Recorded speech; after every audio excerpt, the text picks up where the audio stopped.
run by our own team, the one team, specifically Mike Morrow, Kyle Smith, and Ricardo Hernandez. The three of them are going to be kind of going over some of the details about Gen 2 network and automation. I know there's been a lot of questions about it as we're migrating over, so these guys are the experts. So if you have any questions, feel free to throw them in chat at any time. I'm pretty sure they're going to be on hand, ready to answer if anything comes up. But yeah, if anything, take it away, Kyle. All right, sounds good. All right, so just go over a quick agenda. We are leaving 15 minutes for open Q&A, we hope. There's a lot of material to get through, so we're going to go pretty fast. Like Spencer said, the whole idea behind this is to give you guys an idea of what Cloud Gen 2 is, why we have it, and what the differences are between Gen 1 for those of you who have already gone to GCP. We're going to talk quickly 5 minutes about that. Got 20 minutes for Network Next specifically, which is part of Gen 2. And Ricky's going to take us through that. And then Integrated Cloud Enablement Portal itself, which is also part of Gen 2. Mike is going to walk you guys through that with some specific topics as well. This deck is designed to go home with you guys as a partner to the recording we're doing. So there's a lot of clickable links in here. There's basically a word salad on each slide, and that's intentional because we wanted to dump as much information here as we possibly could. So let's talk about Cloud Gen 2 itself. A while back, we had determined that the Gen 1 deployment process, which you guys know as DevX, wasn't fit for purpose for go forward. We were running into some issues with the network space, particularly with subnet exhaustion, forwarding rule exhaustion, some other hard quotas in the GCP space that we needed to resolve. And then there was some other things within the vending processes that we needed to adjust. And so the key differences with Cloud Gen 2 versus Gen 1 are really around IAM, naming conventions, standardization, and the network itself. And so we really leaned in, working with our GSR partners, working with the network team, working with some of the peripheral teams around standardization and whatnot, and linkages back to ServiceNow as a system of record for CIs and whatnot. And so we've instituted a least privilege IAM schema. And like I said, this is all very clickable. Mike is going to talk a little bit more detail about IAM specifically later in this presentation, but we want to make sure you guys have the materials as well. So least privilege IAM, we were provisioning way too many owner rights with Gen 1, and that was going to get us in real trouble with our auditors. And it was also going to make it a support nightmare as well. And then also, we had in addition to ownership roles, there were a lot of challenges around owner to Azure AD groups and whatnot that we were not allowed to continue doing. ServiceNow really needed to be the approval point for Azure AD groups and access into the system. And so we've instituted that as part of the IAM policy changes that we made. And then naming conventions and whatnot. We have a little bit of noise in the background. I don't know if we can mute that. I don't know who it is, but if you're not talking, you might want to go on mute. Thanks, guys. Okay, so naming conventions. It was a bit Wild West. Made it a support nightmare for the tech ops teams. We were seeing issues during outages and whatnot, where people were scrambling to figure out what was what.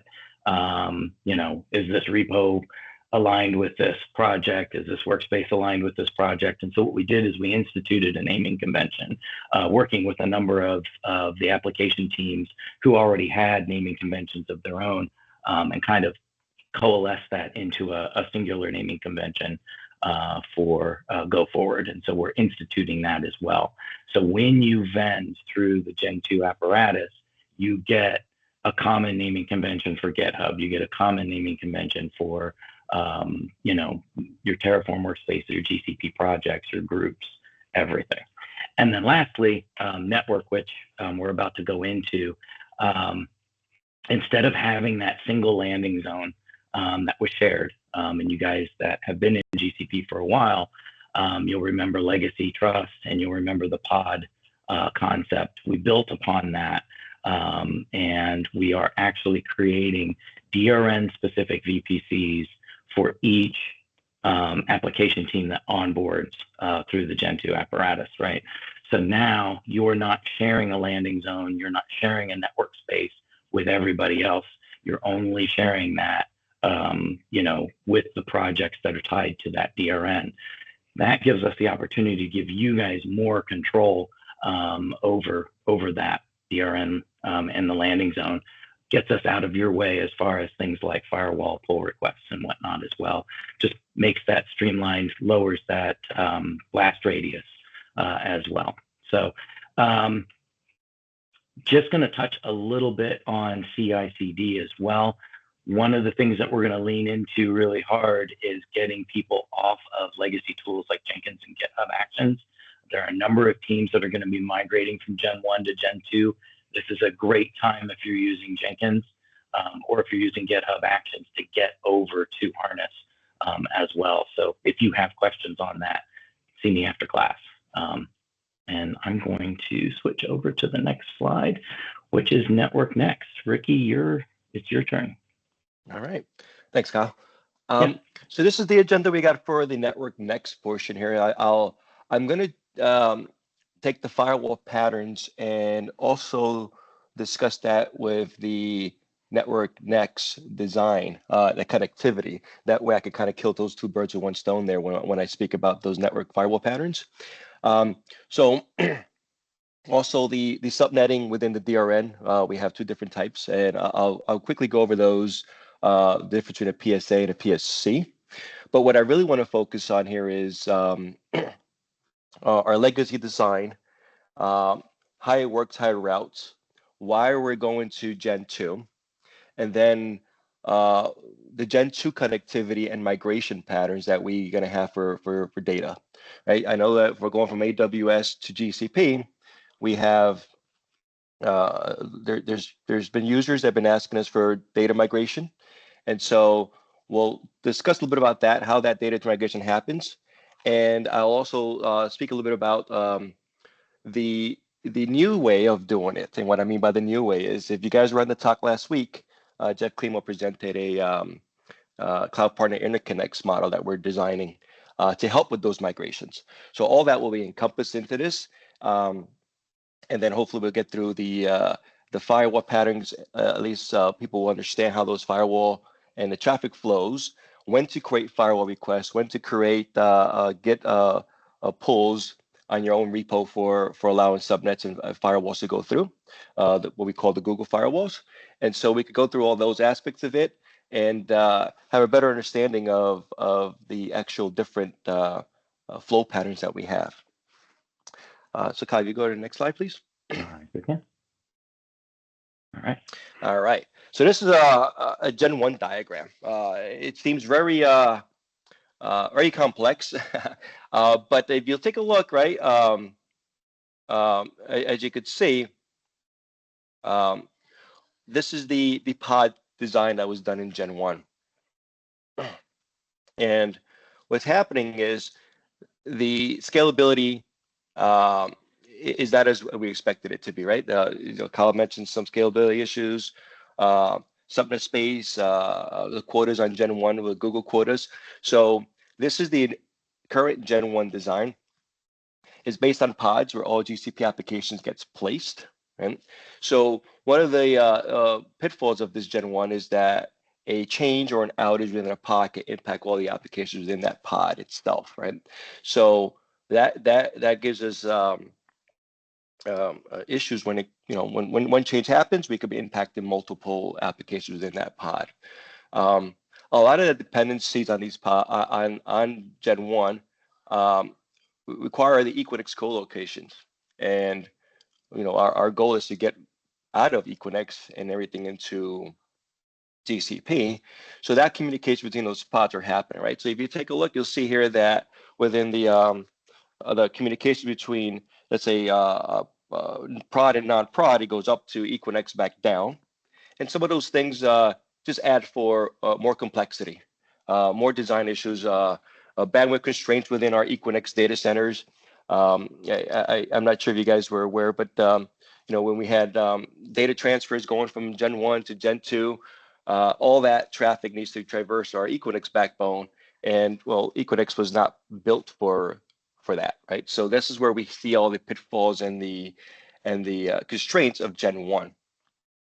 So as you can see, it also relies on the Verizon MPLS backbone, right? Which it's old technology. Well, I won't say old technology, but it's technology that is being phased out in favor of GCP. So this is the overall connectivity, right? As Gen 1 has, right? So the change to Gen 2 addresses all these concerns. So Kyle, if you go on to the next slide, please. This is a more simplified, right? As you can see, right? Real straightforward. What we have is on the bottom, we have each DRN that's being assigned to each project, right? So when you guys vend the project, you get your own DRN. So as Kyle was saying earlier, right? Any firewall changes, you are in control of your DRN. And with that, we have access to actually the user itself. The owner of that DRN can make all those changes independently of other DRNs. I'll talk a little bit about also here when I'm going to try to engage the firewall process in here as well, right? So Gen 2, an outage within a DRN only impacts the DRN, right? And the connectivity, as you see, is between each VPC, and it can communicate across regions without the need of anything as legacy Equinix. So that's the beauty of this Gen 2 setup and design, and it's scalable for DRN per user or per application, and as it grows and grows. So within this Gen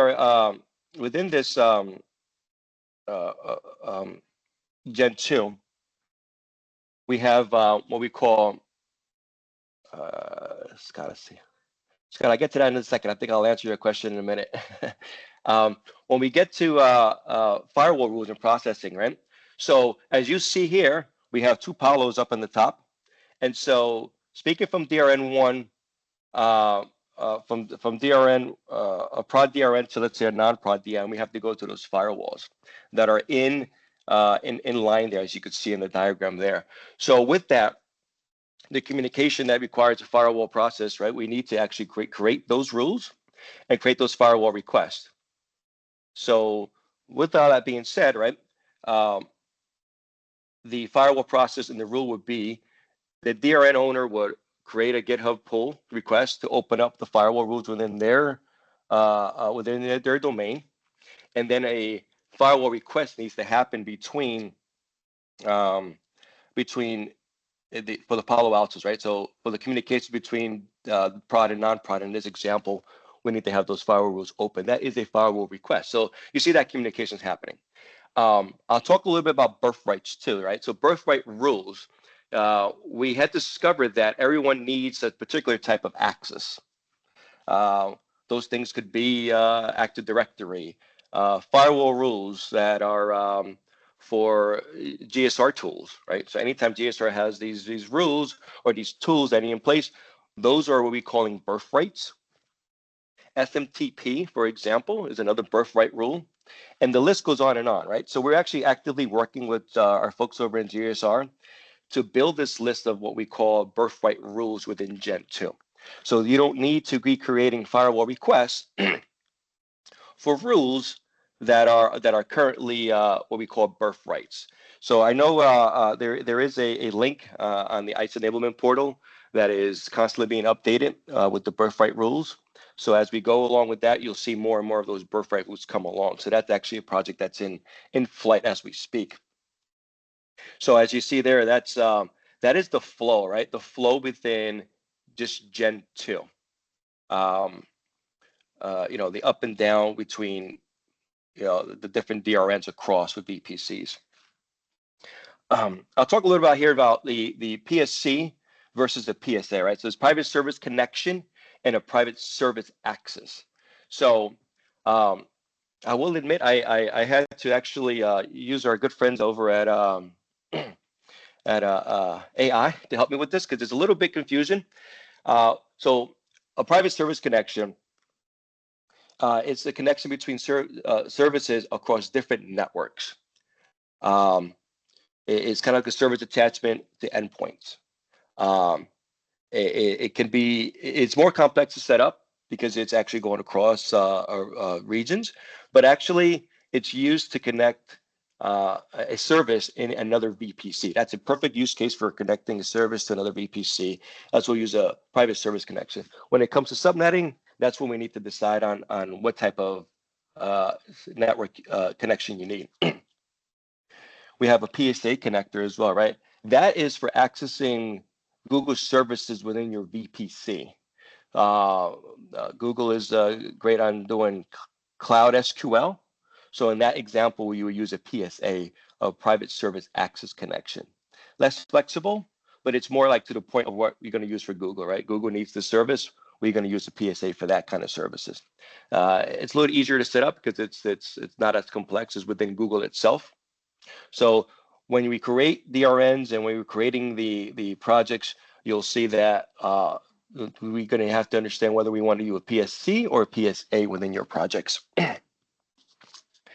Let's see here. Okay. A little bit on the firewall. I'll speak a little bit on the firewall connectors. Each firewall connector is through a Palo, and those Palos have what we call zones within it. And within those zones, we're also creating rules that are in different zones, green zone, red zone, and those zones basically help us understand what services are in that zone. So kind of ties in a little bit with birthright rules, but in those zones, we could turn around and place services behind it, Active Directory services, the CMDB that we need, right? The GSR security tools, Active Directory, Git, the Git runners, and all that jazz that's needed to have any DRN downstream of the firewalls active and open. So you'll see that's the connectivity model we have here. To the top right-hand corner, you see internet. As you see, any traffic, and this is a hard requirement, any traffic that needs to traverse to the internet needs to traverse through a Palo Alto. Reason for that, obviously, is to be protected behind the Palo, but also to help us log and everything else that those Palo Altos are so good at doing, right? So that is just the mandate. So anything that leaves the internet in Gen 2 needs to traverse through a firewall. All right. Kyle, if you go on to the next page, please. All right. So this is the legacy connectivity. So when I say legacy, let me give a more thorough explanation of what I mean by legacy. Anything that's not GCP, in a nutshell, right? So GCP and Gen 1, right? I consider that legacy. So we have the connectivity model here is where everything gets connected. So for example, Gen 1 to Gen 2, you'll see the flow, right? It needs to go through Equinix to get back up. We got the cloud partner interconnects to get to AWS. So that traffic flow there, it's a little bit, it goes through multiple firewalls, right? So here's where I think this is the design that we need to understand in order to successfully migrate from AWS to GCP. So I alluded to it earlier, the cloud partner interconnects that are currently being built that I was presenting in the talk. We have it listed here as a partner interconnect, right? But that partner interconnect in this diagram also is our AWS links. So within that link, That's our connectivity between Gen 1, Gen 2 legacy colos into AWS. We're in the process of creating 10 gig, and in some locations up to 40 gigs, Ashburn and Seattle, which are our largest footprint, creating 40 gig links. Those links are being created specifically. So you're going to have, I don't call them dedicated link because everyone else is sharing them, but we are having a project where if you need to migrate your data from AWS into Gen 2, those links will be utilized. And the beauty of that is that you bypass any Equinix, Verizon MPLS constraints. A couple months back, we had issues where data transfer were happening and it was bogging down the production network. And so that will eliminate all that, right? So those cloud partner interconnects that are being built between AWS and Google, it's basically a highway of unlimited, well, I won't say unlimited speeds, but up to 10 gigs or 12 or 40 gigs, depending on the bandwidth. And you could just have all that transfer go through. And that's being coordinated as we speak, right? So if you guys here get a message or email or contacted by Jeff Klima or I think Pat Haynes, who's leading up the project, they're helping move that migration over, right? So they're helping set up those connections. We have a couple set up over in EU West, but we're slowly building them out across all regions within Google and GCP for that migration to happen. So I just wanted to highlight that because that is pretty big for us. So let me intertwine the firewall and the flow traffic here, right? So from Gen 1 to Gen 2, we require firewall rules in 3 places, right? So those firewall rules is the shared VPC in Gen 1, the Gen 2 DRN VPC setup, and the Palo Alto firewalls that are shown in the previous picture, right? Those are the firewall rules that are open. Now, I talked about AWS and those cloud partner interconnects. Well, within that connectivity, it's going to be firewall rules within AWS, well, security groups within AWS, Palo Alto firewalls, and the Gen 2 Google firewalls to be opened up. So that kind of encompasses that routing and that flow of traffic. Now, legacy. When I say legacy, I'm referring to the colos that are either in Equinix or in Sono managed. Those require a Google firewall to be open, and also the Palo Alto firewalls that are in the Sono managed data centers. So, with that being said, I think I covered all the flow and the traffic flows that we're doing, and let's see here. I think I got all my notes out of the way. And you're right on time as well. Oh, wow. Thanks for tracking it. Yeah. All right. Well, over to you. Back to you. All right. Thank you, sir. Let me click through the prezo, and we're going to jump into the Integrated Cloud Enablement Portal, or what we call the ICE machine. And this will be Mike Murrow presenting. Mike, the floor is yours. Awesome. Thank you, guys. We're going to cover, at least I'm going to cover some topics, right? The navigation, right? What is ICE? What is this ICE machine that we're talking about versus DevX? High level, what some of the resiliency we built into the workflows in ICE. Kyle touched upon the IAM piece a little bit earlier in the call. I'm going to give you an overview of what's different in ICE versus DevX, which is important, and it's an area we get a lot of questions on. And then at the end, I'll explain how you would be able to get support from the cloud teams as you use the tool and get into Gen 2. I'm going to show you how to navigate the ICE portal. And so to do that, I can't do this with the slide. So I'm going to steal the screen for a moment, Kyle, and then I'll pass it back to you when we're done with the UI. Yep, no problem. Perfect. All right. So to get to the ICE portal is very easy. We've created a short link called ICE Machine. So if you're familiar with using our short links, it's http://ICE Machine. You hit enter, and it will take you to our new portal. It's very different from DevX. So DevX was homegrown. It was developed in-house by Dun & Bradstreet a few years ago. It's a Python-based application, meant to be very modular. Did not end up that way, and so it's very monolithic in places, and any code changes would cause all sorts of problems in the environment. So it has not been touched in a while. It has not been updated in a while. And so while we went down this journey, we wanted to make sure that we were able to not only create module or take a modular approach to rolling out services for cloud enablement, but be able to switch UIs or tooling in that matter down the road, right?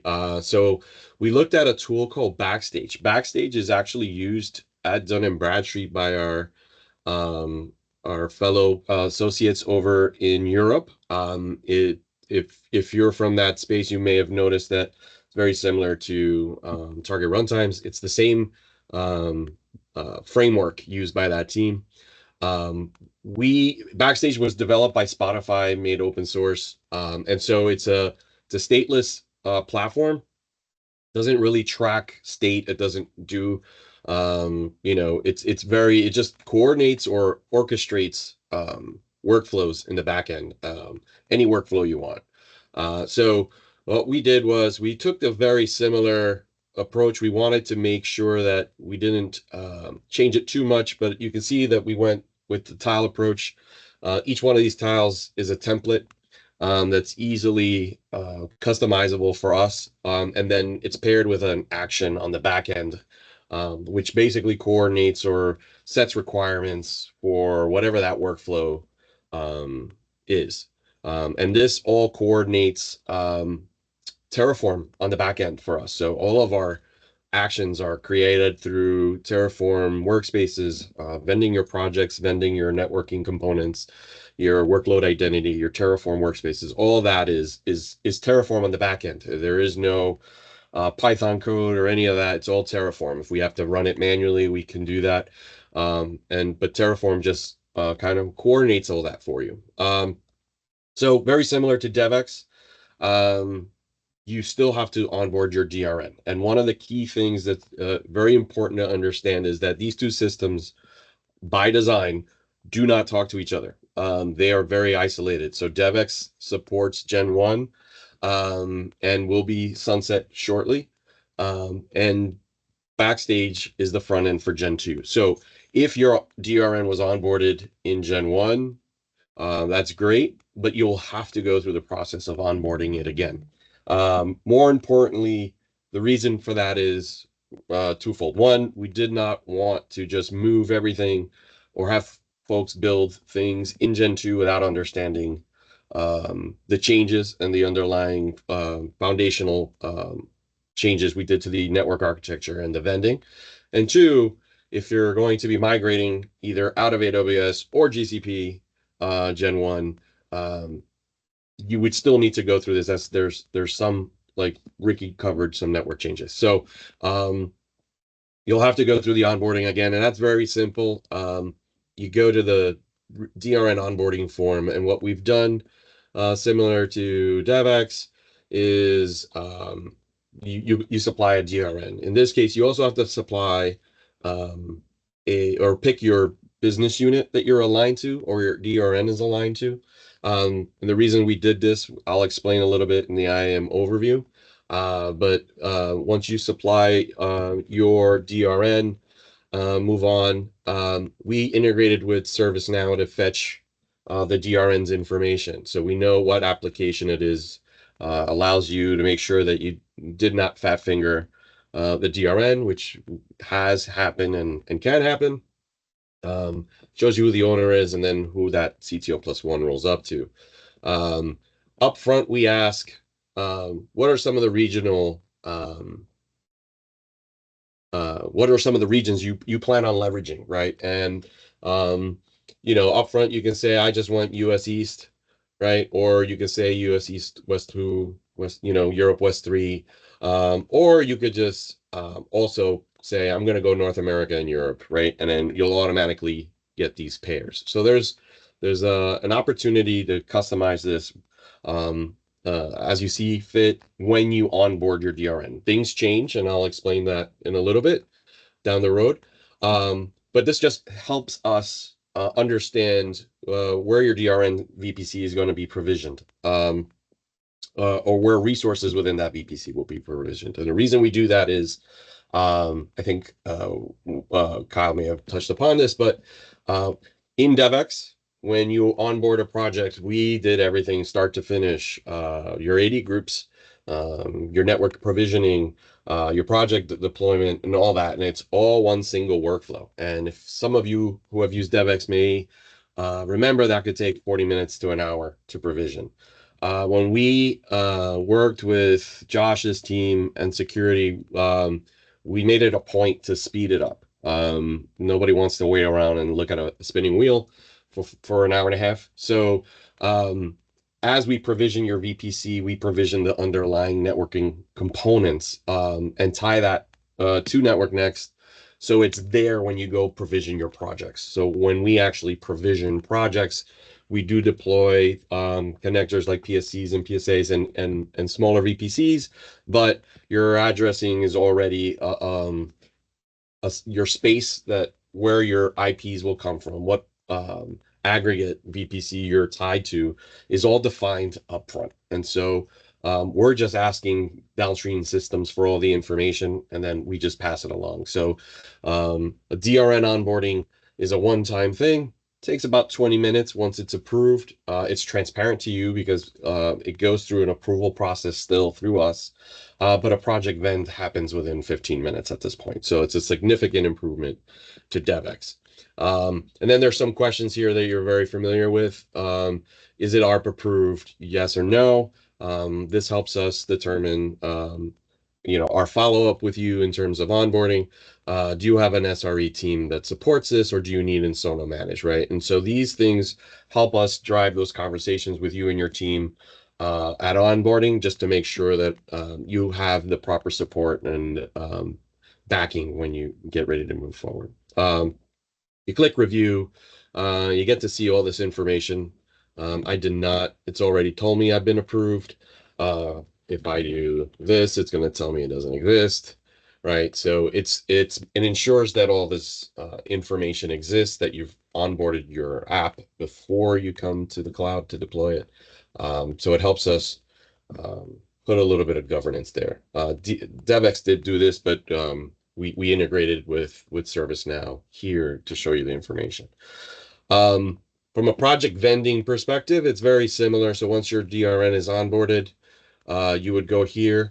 You still need GitHub teams and Terraform teams prior to submitting or creating a Google project. So if this is your first project under a DRN, you would want to create onboard a team, and you have the opportunity to create a Terraform team or a GitHub team. So there have been some changes to how we do team naming, and Kyle mentioned naming conventions. But you give it your team name, and we will populate it either as a TFC-DRN and your team name, or a GHE for GitHub Enterprise, right? We do the same thing with Harness. We're working on moving the Harness team onboarding onto this form. Today it gets created when you request a project. But you only need to do this once, preferably per DRN. This allows to make sure that we can correlate who has access to which product or which application. Should help some of you who go through audits figure out who has access and where when someone doesn't need access to another app.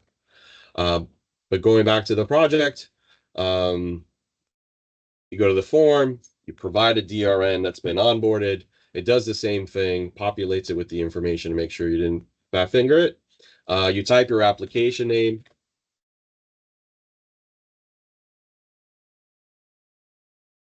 Right.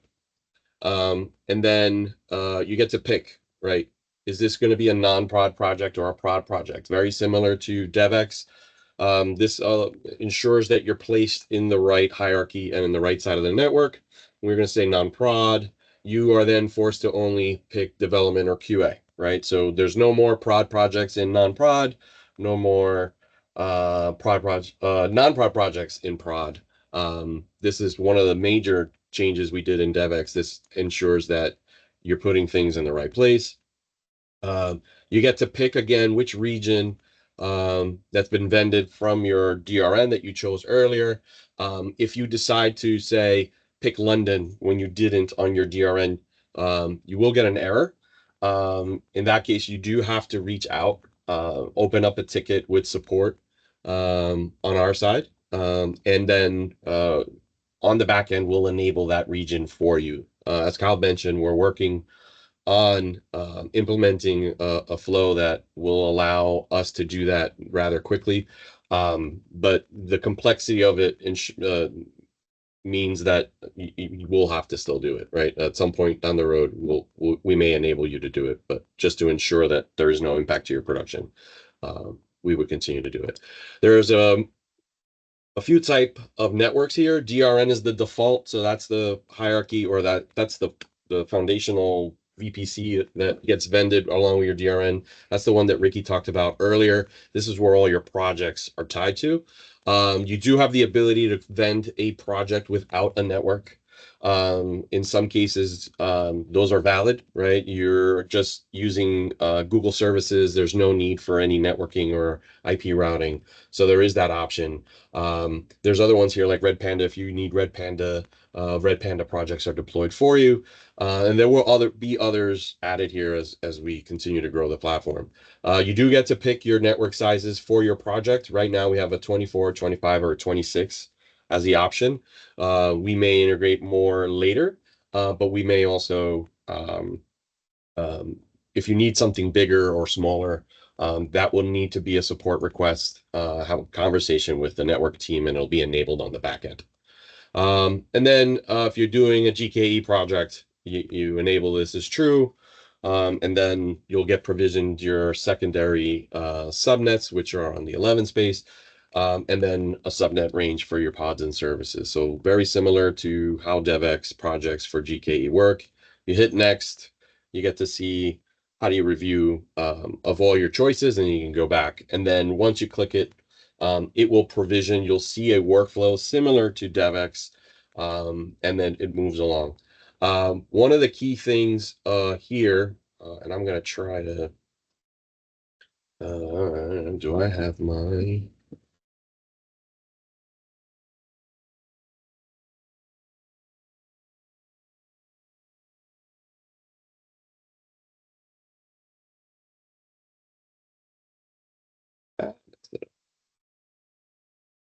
Right. You'll get to verify. So that's not my group.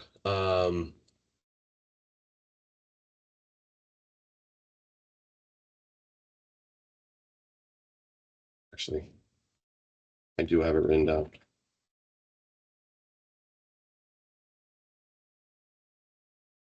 I don't think these are going to work. Apologies. I should have had those ready, but this is the this is what happens when we do it live. Right. Yeah, so you can see you can't try to pass an original AD group here. It'll tell you it must match this pattern, and so it is ensuring that you are onboarding the new teams and making sure that that you're following the format, right? This is something that we worked on with security. But you get to see the validation, you get to see the workflow. There are some screenshots in our documentation. Most of you who have gone through it, you'll see it. It goes through each steps. There are many. There's a lot of stuff happening in the background. We're making sure that we're creating all your workspaces, that we're vending. And when that does happen, or when it does fail or things do stop sometimes, it's not the end of the world. You don't have to start and fill out, or it gets stuck. Like DevX, where someone has to go in and then jiggle the handle. Sometimes that does happen, but you have the ability to restart your workflow here. So we've built item potency into these workflows so that if it does fail and exits out while you're deploying, you can say start over. There's a start over button in the workflow. It will take you back to the form, but your form will be pre-populated with all of your selections. So you'll just have to next it and just make sure it's all there.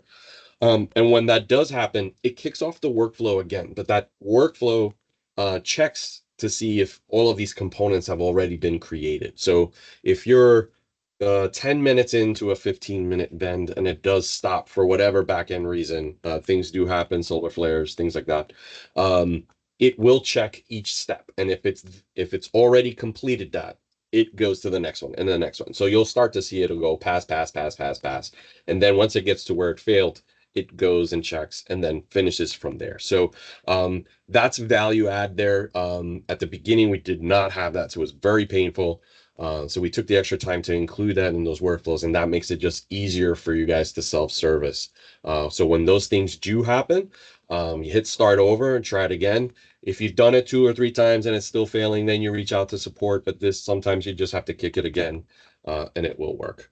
From an IAM overview, and I'm starting to get close, so I really want to cover this. When we took a look at what we were doing in DevX, security was not very happy with how DevX security was implemented. Google has a resource hierarchy, and they have a great page on explaining what it is and why it exists. Now, I'm going to give you the 10-second spiel on it. Resource hierarchy has 2 functions, right? One is it provides a hierarchy of ownership.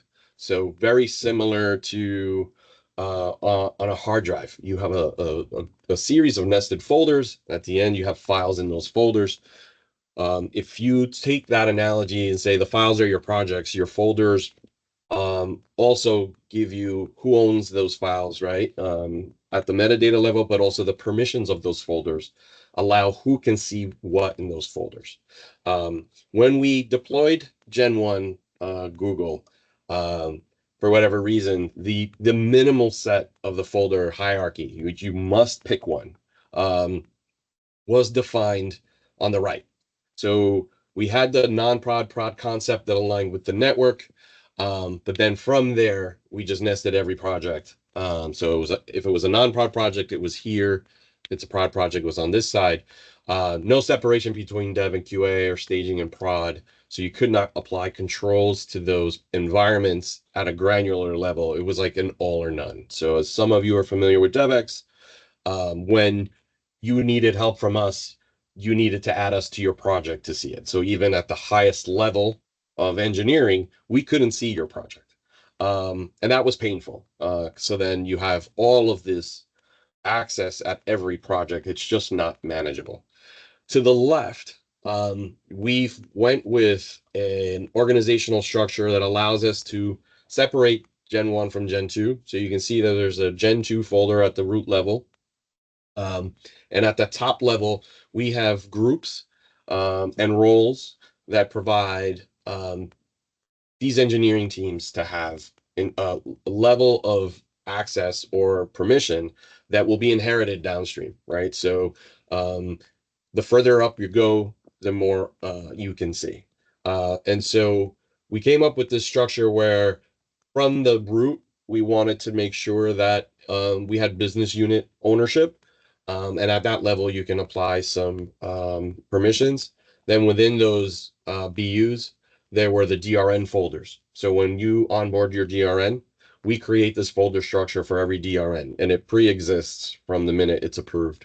So your DRN folder gets a non-prod and prod, and then your non-prod and prod, what we call the domain, have subfolders which are environment. So your dev has a folder, QA has a folder, stage, prod, yada, yada. And then beneath that environment level, come your projects. Your projects are your resources in there, and then within the projects you have your infrastructure resources. So you can see it's very similar to a hard drive: folders, files, resources, things of that nature. What this allows us to do is apply granular control at each level. So when we vend your DRN, you will get an email with a link, and it's this document to the right, which, excuse me for a second, because this Teams bubble thing on top, painful. This diagram is from this document. There is a link to the off the deck. I encourage everyone to read this fully. It explains everything and reason why, links to the documentation, but there's also a breakdown of all the AD groups we build and their associated roles. So if you just need, for example, you want your devs to only have access to your dev projects, you would assign them the dev role or membership into the AD group that we create that assigns the dev role to the dev environment. And so if you don't want your devs to have access to your prod, you don't grant them access to these folders. So the quickest cheat sheet or cheat code for this is that for every folder and for every little guy here on the right, there's a multiple, right? So there's 5 roles.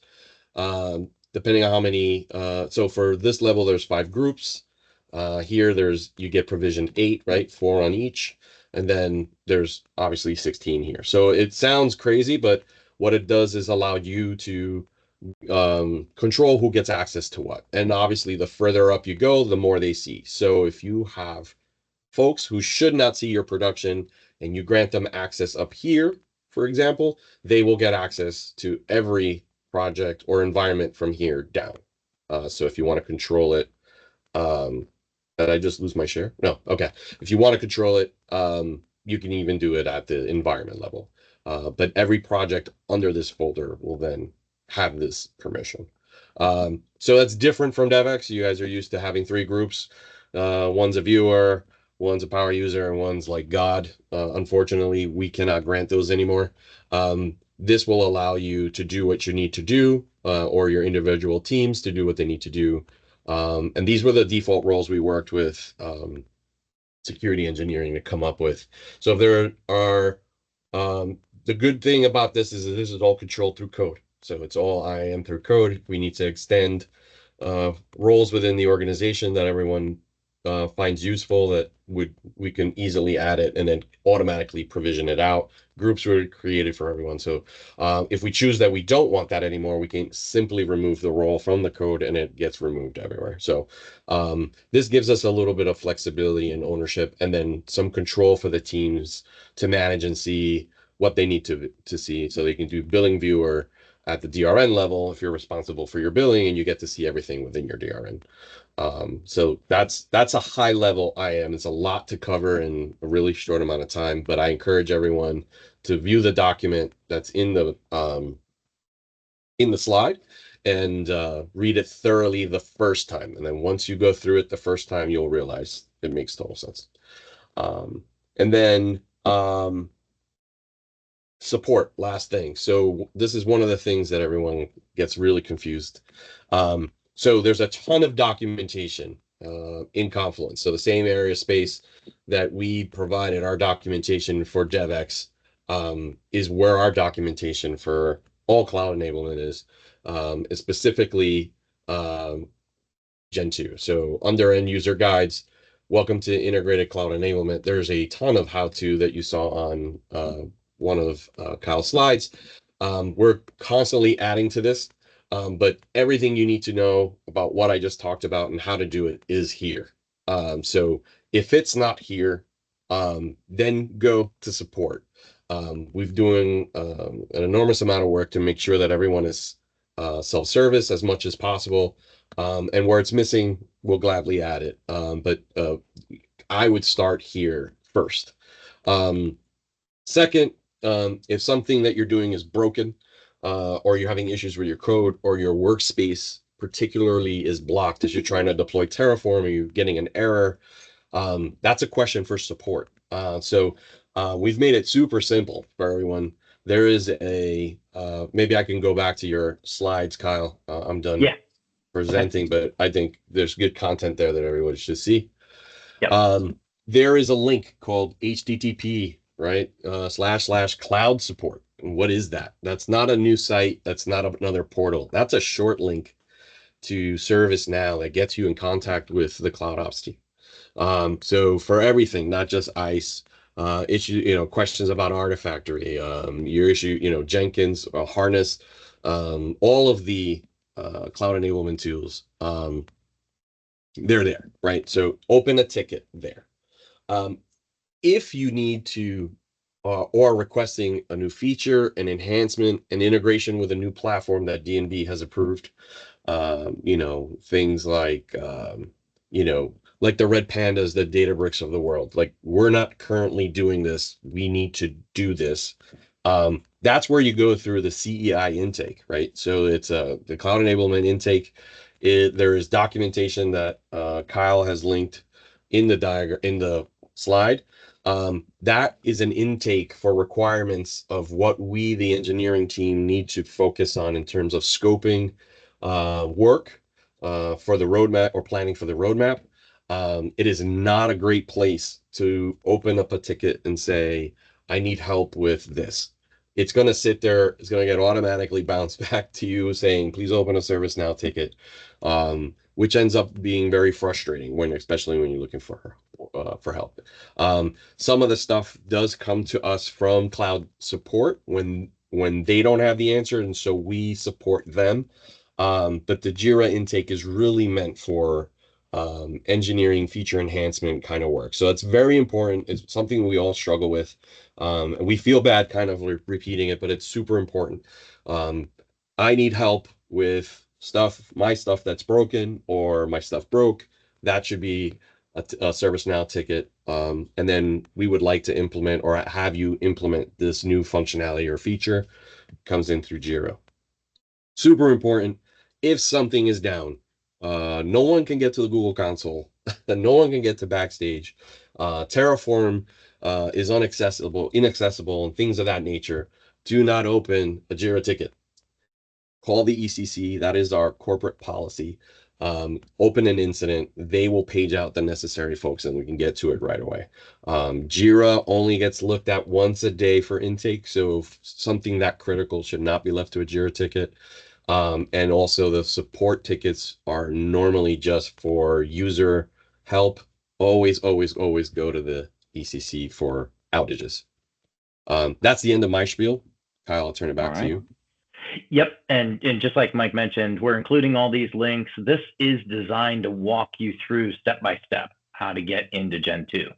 So start by onboarding your DRN, get your team created. You'll go through and create a repository, and then just click through until you get to the end. If you are new to GCP onboarding entirely, there is a welcome packet linked here. It will walk you through all of the processes, starting with, taking your design through the architecture review program, and then passing through all of the, processes leading up to getting your DRN onboarded. We also have some helpful links on how to find a DRN, how to request a DRN, which is all managed through ServiceNow and the CMDB team that manages that process. So we link out to their systems of record. Mike did mention the support versus engineering. We have a how-to for actually how to go through and fill out the support ticket. It's a dynamic form in ServiceNow. And so Cloud Tool Support gives you access to, I have a GitHub question, I have a Terraform issue, I have a Harness issue, I have an AWS issue, a GCP issue. You just pick from the list, and then it gives you the dynamic form based on that. And then we've included some additional reference materials. I did catch that one of the links is in white, so it's not shown. So I'll fix that before we send the deck out. Apologies. And then there's some links out to our architecture page, ARP, etc. So, it's designed to be as helpful as possible. If something is missing, you don't understand something, you need to request a new document. just let us know. You can email us at integratedcloudenablement@dnb.com. Like Mike mentioned, if you are having an issue, definitely go through support. Don't go through our Jira queue. If you are experiencing an outage, go through the ECC, and they will take you through the incident process. Yeah, so that's, let's open the floor for Q&A. We did have a number of questions going, and we tried to keep up with them in the group chat, but I'll go ahead and open the floor now for any questions. If you want, just raise your hand and we can call on you. Yeah.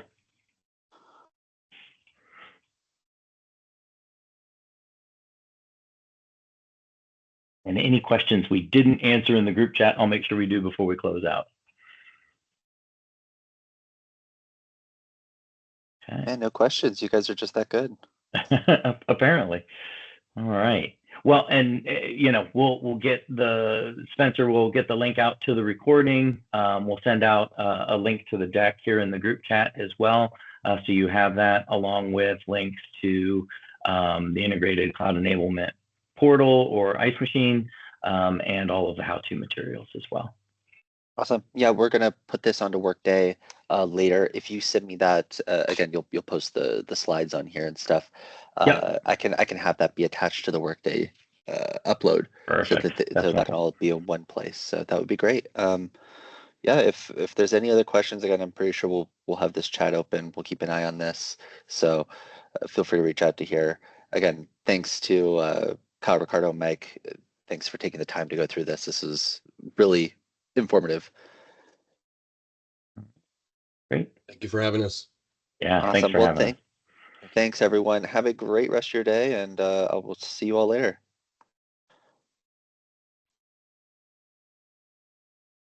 Thank you. Bye.